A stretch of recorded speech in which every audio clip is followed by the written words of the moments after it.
Hi wine lovers, welcome back to Wine Reels Lab. අපි අද දවසේ කතා කරන්න යන්නේ ස්පාර්ක්ලින් වයින් ගැන. ගොඩක් කට්ටිය අහලා තිබුණා ස්පාර්ක්ලින් වයින් ගැන පොඩි වීඩියෝ එකක් කරන්න කියලා. ඉතින් අද දවසේ මම සූදානම් ඔයගලන්ට ස්පාර්ක්ලින් වයින් ගැන කියලා දෙන්න.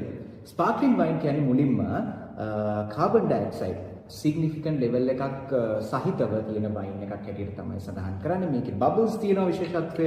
එතකොට මේකේ gas එකක් තියෙනවා. එතකොට carbon dioxide natural fermentation එකේ process එකේ එන carbon dioxide වලට අමතරව තවත් wine producers ලා wine makers ලා carbon dioxide manually inject කරනවා insert කරනවා. මුලින්ම අපිට හම්බ වෙන්නේ sparkling wine එකේ king හැටියට සැලකෙන champagne එක. අපි එහෙම තමයි කියන්නේ. ඒතකොට champagne එකේ විශේෂත්වය තියෙන්නේ මේක ෆ්‍රාන්ස් වල ෂැම්පේන් කියන රීජන් එකේ තමයි හම්බ වෙන්නේ. ඒකට ප්‍රොඩියුස් කරන්නේ මේකට ප්‍රධාන ග්‍රේප් varieties තුනක් යූස් කරනවා. පිනො නුවා, පිනො මියුනියර් සහ ෂාඩෝනේ කියන එතකොට වයිට් ග්‍රේප් එක variety එකක්. රෙඩ් ග්‍රේප්ස් varieties දෙකක් එක්ක මේක හදන්නේ. මේක විශේෂයෙන්ම මේක හදන ක්‍රමයට අපි කියනවා traditional method කියලා. methode traditionale. ඊළඟට අපි කතා කරන්නේ කාවා.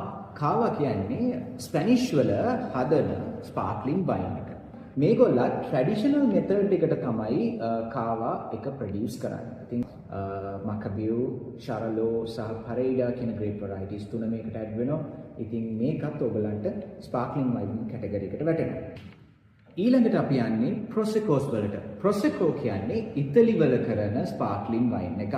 ප්‍රොසෙකෝ එක by law ග්ලේරා කියන ග්‍රේප් එකෙන් 80% ප්ලස් වත් තියෙන්න ඕනේ මේක ප්‍රොඩියුස් කරන්න. ඊට අමතරව ඉතලි වල ප්‍රොසෙකෝස් වර්ග කිහිපයක් තියෙනවා. දැන් උදාහරණයක් ඇටියට ෆ්‍රැන්චියා කෝර්තා, ලැම්බ්‍රූස්කෝ මේ වගේ වයින් ස්පාර්ක්ලින් වයින්ස් කැටගරිස් තියෙනවා. ඊළඟට මේ තුනට අමතරව අපිට විවිධ ස්පාර්ක්ලින් වයින් වර්ගත් හම්බ වෙනවා. දැන් උදාහරණයක් ගත්තොත් ක්‍රිමෙන්ට් කියන එක. ක්‍රිමෙන්ට් කියන්නේ ෆ්‍රෙන්ච් වල ෂැම්පේන් වලට අමතරව අනිත් විදියට හදන ට්‍රැඩිෂනල් මෙතඩ් එකට හදන අනිකුත් ඒ රීජන් වලින් එන ස්පාර්ක්ලින් වයින් එකක්.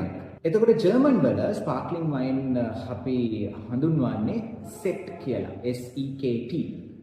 පෝර්චුගල් වල ස්පාර්ක්ලින් වයින් වලට ඒගොල්ලන් හඳුන්වන්නේ Espumante කියලා.